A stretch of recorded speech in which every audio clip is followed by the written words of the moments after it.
What is happening, guys? We are back. We have been fishing Mille Lacs during the pre-spawn for the past couple weeks, and the bite has been absolutely phenomenal at times. Now, a lot of people that I've been talking to, the bite's been going up and down. We had a cold front come through. I think it was like couple weeks ago that really dropped the temperature, made the water temps go back down, kind of put the fish in this weird position where some of them were moving up, some of them were moving down.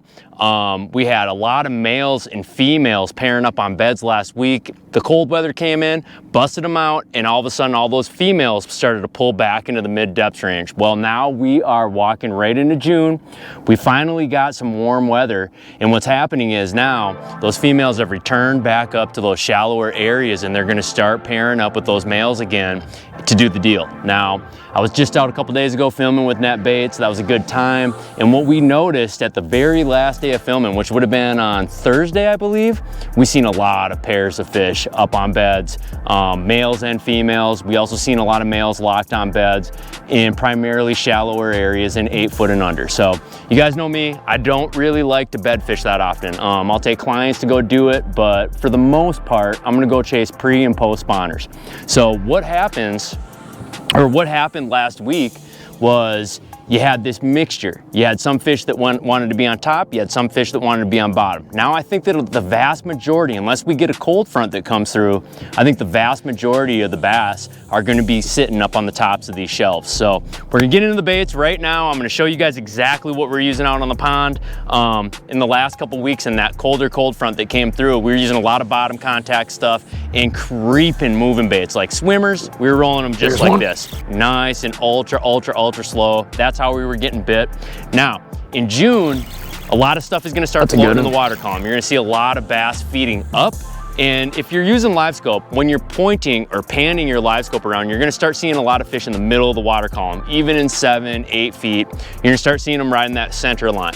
And to me, there's no better time than to pull out a lot of floating style type baits. And I'm gonna start off with my favorite one. You know, just the other week when we were out there, we had a mayfly hatch. So that was just a few days ago. I'm guessing that it's gonna keep on happening. Today, it was about 80 degrees outside and there was no wind.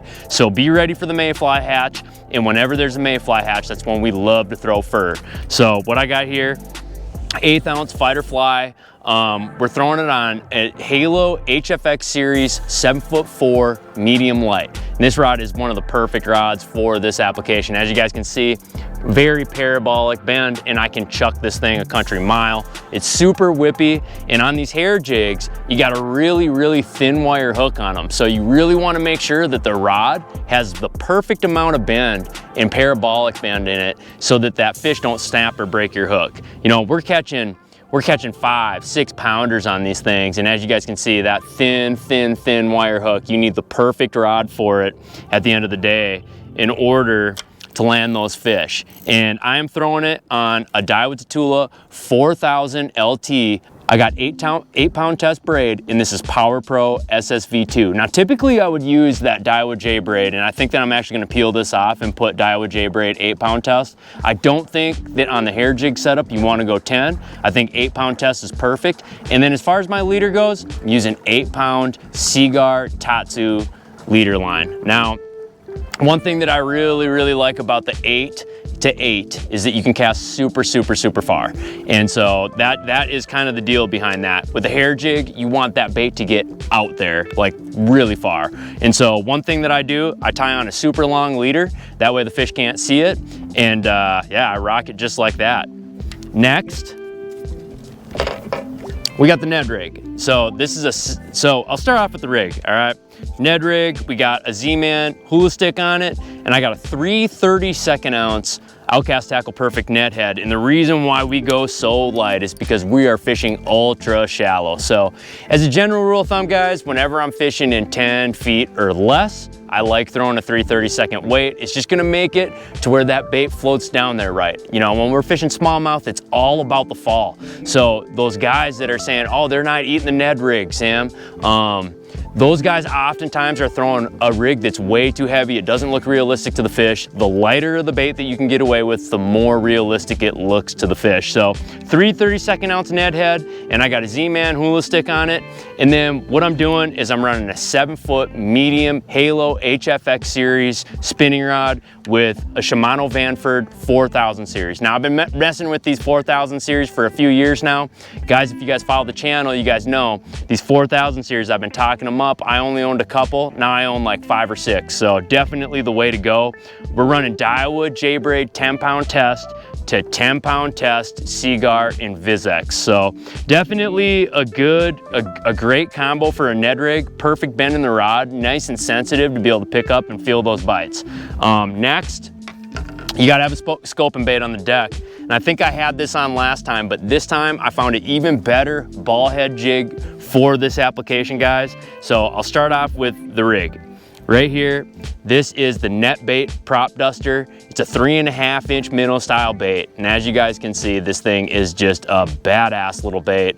And what I have it on a 16th ounce round ball jig head by Great Lakes Finesse. 16th ounce, it's got the perfect hook for it. You know, one thing that's really important with these minnow baits, guys, is you guys get the bait, in the hook to match up correctly. It's gonna drastically change your landing percentage, and it's gonna change how the bait swims in the water. If you got a hook that's way too big for this bait, the bait's not gonna glide and you're not gonna get the right action in this.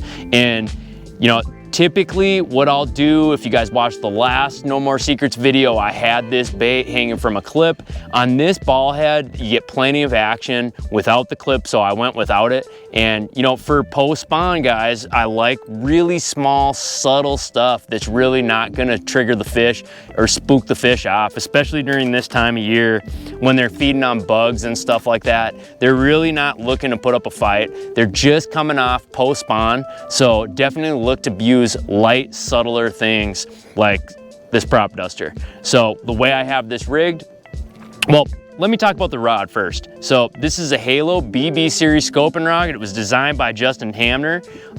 This rod is perfect for the application. And honestly, I think that this rod doubles over as a good swim bait rod, as like a small swimmer rod, finesse swim baits. And I also think that it's a perfect Ned rig rod. So I'm definitely gonna be getting a few more of these. But as far as scoping goes, it's got the perfect bend in the tip. You know, that initial bend is really what I'm looking for. And when I set the hook upwards, that's really what I'm looking for, is that perfect bend to handle really big fish. So definitely one of my favorite rods on the deck for sure. Just a good multi-purpose rod, but for scoping, it is definitely Boss Haas. Running 10-pound braid, Daiwa J-Braid to a smaller, shorter Daiwa Samurai fluorocarbon. So if you guys notice, we're running 3 different types of fluorocarbon: Seagar and Vizex, Seagar Tatsu, and then we're running Daiwa Samurai fluorocarbon. And I've been messing with all 3. I really like that Daiwa fluorocarbon. It's really, really good stuff, but you can't get away from the old school classics, you know, the Vizex and the Tatsu, and that Tatsu is just tough as nails. So every now and then I'll switch back and forth, but this stuff right here is the Daiwa stuff, and I really like that for scoping and for strolling. Next, you know, this is gonna be a conditional deal. So a lot of times you need the perfect conditions for this to play out. If you guys look behind me, I'm not out on Mille Lacs right now, but I am out on a smaller lake here in town.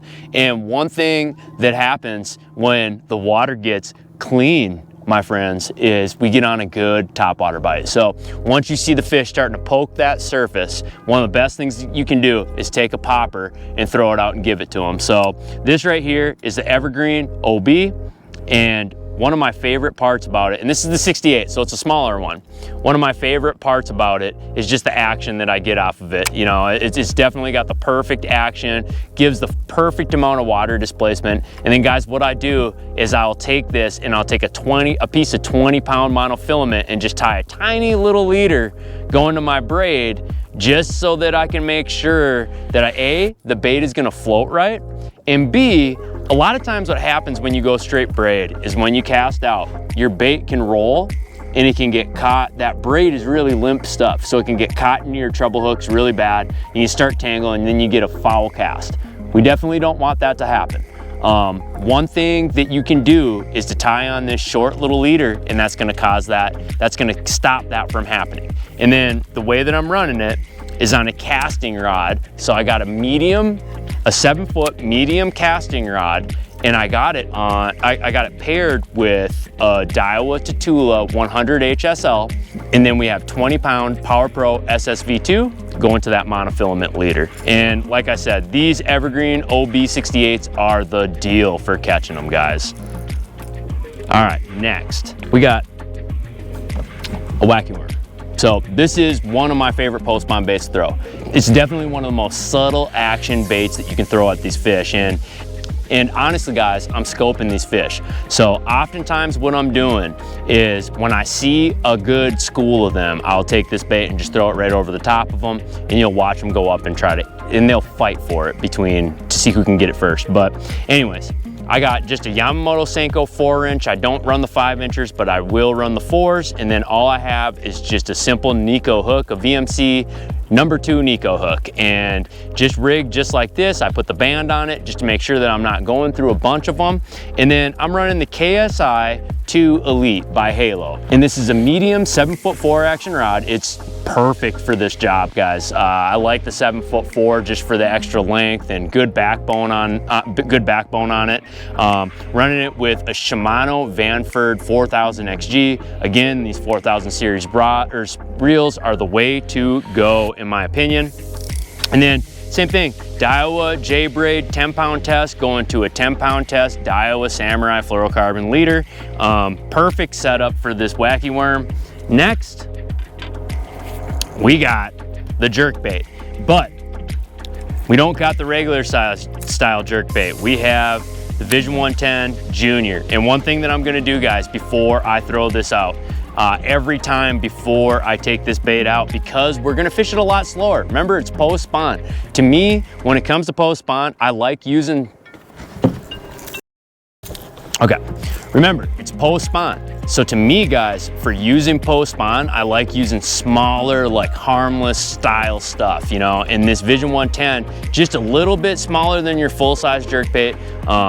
Just a little bit smaller, and as you guys can see, this thing has been beat the hell out of. And this is the best jerkbait rod that I've ever held in my life. I've held quite a few of them, and I can tell you guys, Justin Hamner did a perfect job with this jerkbait rod. So this is the Halo BB series jerkbait rod. It's a 6'10" medium heavy, and I know that I've misspoke on this rod before and called it a medium. Part of the reason why is because of how light this blank is. This jerkbait blank is one of the lightest jerkbait blanks that I've ever held, and it's a medium heavy, so it is made for catching big ones. Caught a lot of 4 and 5 pounders on this thing just last week, and this rod just does the trick. It's perfect for that. It doubles over perfect for throwing something like that popper, maybe a smaller style crankbait like a square bill or something like that, but definitely more than just a jerkbait rod. It's a multi-purpose rod for sure. So I'm definitely gonna be messing with this on a couple different applications. I'm really thinking that this could be a really good spy bait rod too as well. So we're just gonna have to see. One thing that one way to measure a good jerkbait rod for me is when I'm using them. Oftentimes the jerkbaits that I'm using have pretty brittle hooks. Like the Megabass Vision 110s, it's no secret that they have kind of like brittler hooks. And so one thing that I'm doing is I'm looking at the hooks after every single fish that I catch and just checking them over to make sure that they're not bent. And that's how I kind of know if the jerkbait rod's too heavy or not. So definitely one of my favorites. And then one thing I'm gonna add, I've been messing with, is this scent. So this is a hard bait stick. And what I do with this is pretty easy, guys. All I do is I take this out before I cast it, and I'll just smear a little bit on the side of it, like so. And then what happens is every single time you jerk it, it's gonna displace a cloud in the water, and it is definitely really effective. Definitely be applying that stuff on your hard baits. It's definitely gonna be the deal for sure. So also another thing that I'm doing is I'm throwing this with one of those micro reels. This is a Daiwa Tatula SV70. And one thing that I really like about it, it's small and compact. And so it really makes this bait, it makes this whole combo much, much, much lighter in the long run. Last but not least, I don't think this bite's gonna die. This is like one of the oldest smallmouth baits known to man, and this is the tube. Throwing this on a Great Lakes Finesse 1/8 ounce tube jig, and then I got a Howie's tube 2.5 inch on there. Actually, I think it might be a 2.75 inch, but it's a badass little setup. I have been cracking their ass with the tube lately. So definitely a good bait to have on the deck.